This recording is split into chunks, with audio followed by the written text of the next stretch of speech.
नमस्कार दोस्तों, आज की इस वीडियो में जीएसटी आईटीसी अकाउंटिंग से रिलेटेड मैं 3 प्रैक्टिकल पॉइंट डिस्कस करूंगा जो कि बहुत ही इंपॉर्टेंट है। अगर आप जीएसटी सीख रहे हो, जीएसटी में अकाउंटिंग का काम कर रहे हो, अगर ये तीनों पॉइंट आपको पता है तो जीएसटी की अकाउंटिंग आपकी कभी गलत नहीं होगी और आपको जीएसटी से कोई नोटिस आने का भी डर नहीं होगा।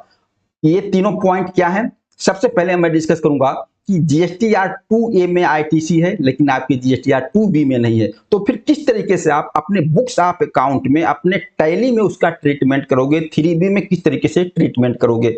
दूसरा पॉइंट हम समझेंगे, आपकी जीएसटीआर 2A में भी आईटीसी है, 2B में भी आईटीसी है, लेकिन उस मंथ आपने अपने बुक्स ऑफ अकाउंट में एंट्री नहीं किया, आपके बुक्स ऑफ अकाउंट में आईटीसी नहीं आई और आपने जीएसटीआर 3B में भी आईटीसी नहीं क्लेम किया। फिर आगे उसका क्या प्रोसेस आप करोगे। और तीसरा मेन पॉइंट होगा, मान लीजिए आपकी जीएसटीआर 2A में आईटीसी है लेकिन आपके 2B में नहीं आ रहा है और उस मंथ आपके पास लायबिलिटी आ रही है। अगर आप आईटीसी नहीं क्लेम करते हो तो आपको कैश से जीएसटी पेमेंट करना पड़ेगा। तो आप वहां किस तरीके से अपना दिमाग लगाते हो कि आप एक्स्ट्रा एक्सेस आईटीसी भी नहीं क्लेम करोगे और कैश से आपको पेमेंट भी ना करना पड़े। तो पूरा प्रैक्टिकल डिस्कस करने वाला हूं। सबसे पहले हम आ जाते हैं पॉइंट 1 पे। पॉइंट 1 को हम एग्जांपल से समझते हैं। मान लीजिए जीएसटीआर 2A में 1 लाख की आईटीसी आपकी है, ओके, लेकिन उस मंथ के जीएसटीआर 2B में आईटीसी नहीं है, ए में है, 2B में नहीं है, ओके। अब आपके पास इनवॉइस आई, उसी मंथ की इनवॉइस थी, आपने उस इनवॉइस की एंट्री अपने बुक्स ऑफ अकाउंट में किया तो आपके बुक्स ऑफ अकाउंट में भी जीएसटी इनपुट 1 लाख आ गया।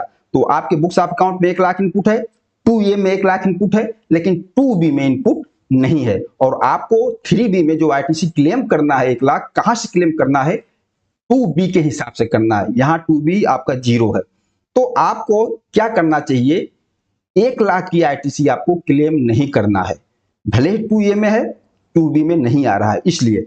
और आपके बुक्स ऑफ अकाउंट में आपने अपनी परचेज की एंट्री कर रखी है, 1 लाख का इनपुट दिख रहा है, तो इसके लिए आपको मैच करना पड़ेगा अपना बुक्स ऑफ अकाउंट उस मंथ का और 2B दोनों का मैचिंग होना चाहिए और 3B का भी मैचिंग होना चाहिए, जो इसका सीधा सही रास्ता है।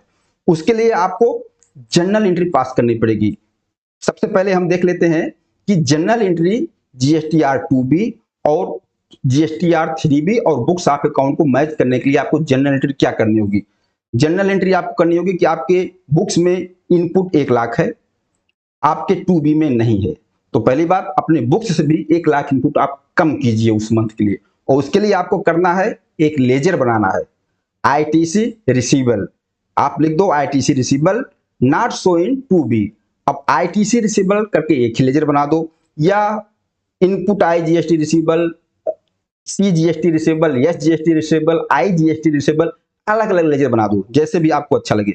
Main ledger ITC receivable not showing 2B ledger बना दो, उसको अपने असेट्स में रख दो, करंट असेट्स में। अब जनरल एंट्री क्या पास कर दो? डेबिट कर दो आईटीसी रिसीवेबल के लेजर को कितने से? 1 लाख से, जो कि आपके बुक्स में इनपुट 1 लाख है, डेबिट कर दो। और क्रेडिट कर दो किसको? जो आपका इनपुट जीएसटी का लेजर है, जिस इनपुट जीएसटी में 1 लाख की आईटीसी आपकी है बुक्स में, उसको क्रेडिट कर दो 1 लाख से।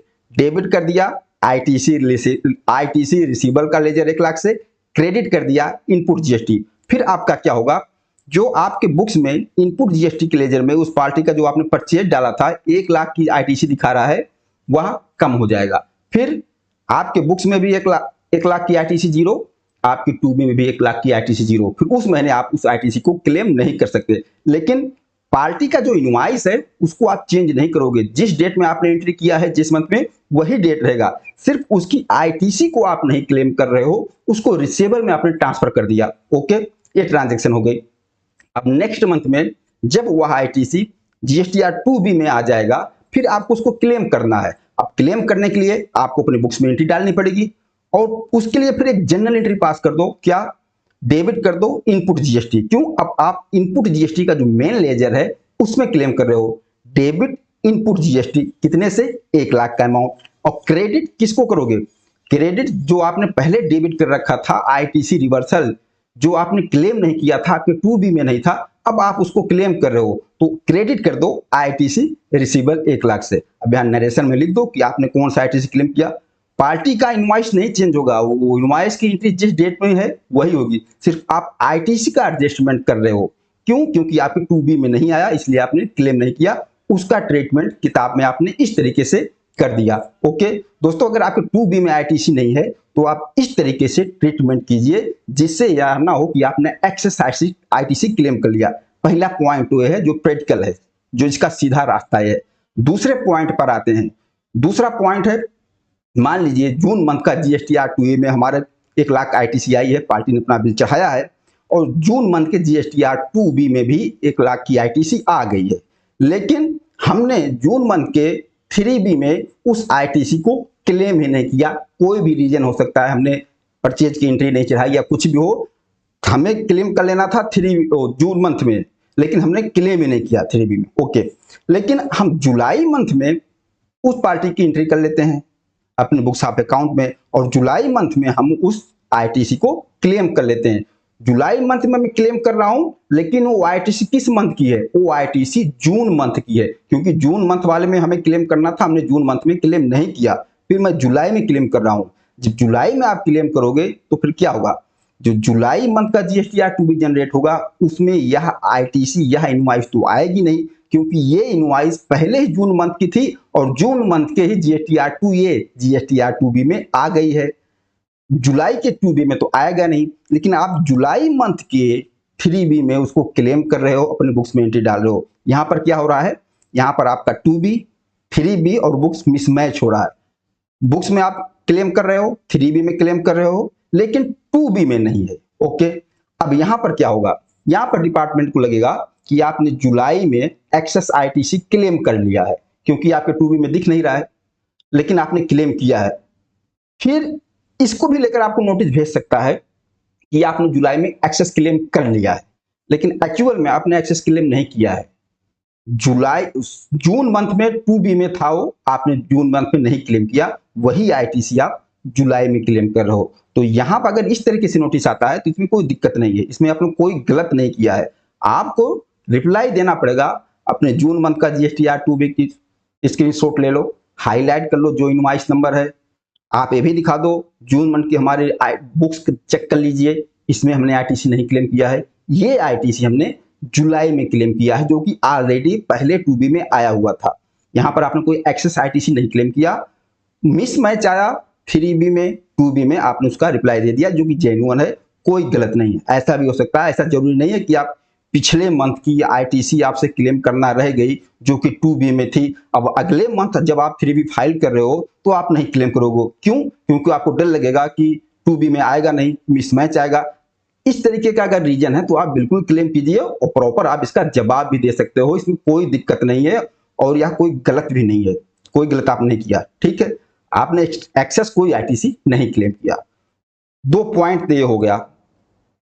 तीसरा पॉइंट सबसे खतरनाक पॉइंट है, जो कि हमें करना ही नहीं चाहिए, बिल्कुल गलत है, लेकिन लोग कर जाते हैं।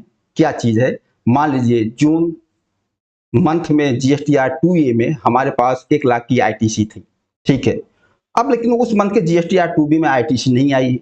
हमने देखा अगर जीएसटीआर 2B में आईटीसी नहीं है तो उस आईटीसी को आप क्लेम नहीं कर सकते, लेकिन उस मंथ जून मंथ की जो हमारी जीएसटी की लायबिलिटी थी 1 लाख थी, और हमारे पास कोई आईटीसी नहीं था, 1 लाख आईटीसी थी और 1 लाख हमारी लायबिलिटी है। अब अगर मैं 1 लाख की इस आईटीसी को नहीं क्लेम करता, नहीं सेटअप करता, तो 2A में 1 लाख की आईटीसी होने के बाद भी हमें जीएसटी की लायबिलिटी 1 लाख कैश से पेमेंट करना पड़ेगा, क्योंकि हमारे पास और कोई आईटीसी नहीं है। ये चीज क्लियर हो गया।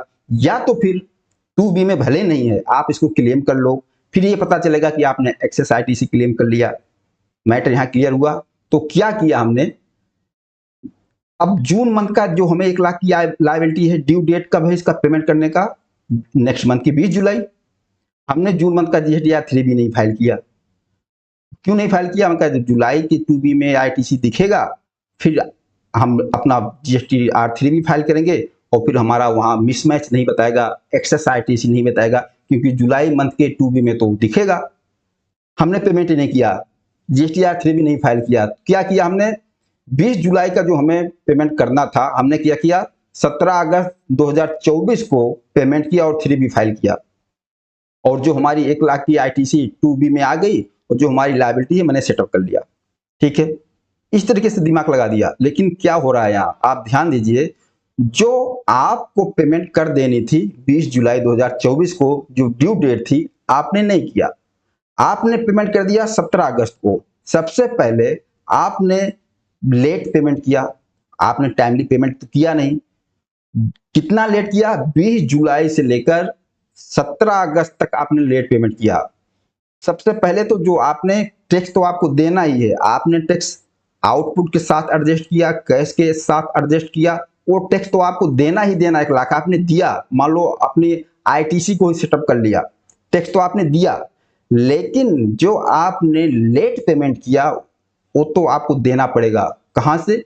21 जुलाई से लेकर 17 अगस्त को आपने पेमेंट किया, तो 21 जुलाई से लेकर 17 अगस्त तक का वो 1 लाख के ऊपर 18% के हिसाब से जो इंटरेस्ट बनेगा, वो इंटरेस्ट आपको पेमेंट करना है। इंटरेस्ट किस तरीके से पेमेंट करना है हमने अपने आईटीसी वाले वीडियो में बताया हुआ कि किस तरीके से इंटरेस्ट का कैलकुलेशन होता है। ओके, इंटरेस्ट प्लस आपने लेट फीस, क्योंकि आपने रिटर्न भी तो लेट फाइल किया है। आपको रिटर्न 20 जुलाई को भी फाइल कर देना था, आपने रिटर्न भी लेट फाइल किया है, अगस्त में फाइल किया return. Interest plus late fee, ये तो आपको कैश से अपनी जेब से पेमेंट करना ही पड़ेगा। तो जो ये दिमाग लगाया जाता है कि 2B में नहीं है तो हम अपना 3B नहीं फाइल करते हैं, जब 2B में आईटीसी आ जाएगा तब फाइल करके एडजस्ट कर लेंगे, तो ये बिल्कुल गलत है। इस तरीके से करना ही नहीं है, आप इसमें नहीं बचोगे। जितना लेट करोगे उतना इंटरेस्ट चढ़ता रहेगा, लेट फीस सब कुछ आपको ये देना पड़ेगा। आईटीसी सेटअप करने का, टैली में किस तरीके से एंट्री करने का तरीका है, मैंने एक एक पॉइंट आप लोगों के साथ डिस्कस किया, और मुझे उम्मीद है प्रैक्टिकल में यही चलता है, यही चीज होता है सबके साथ।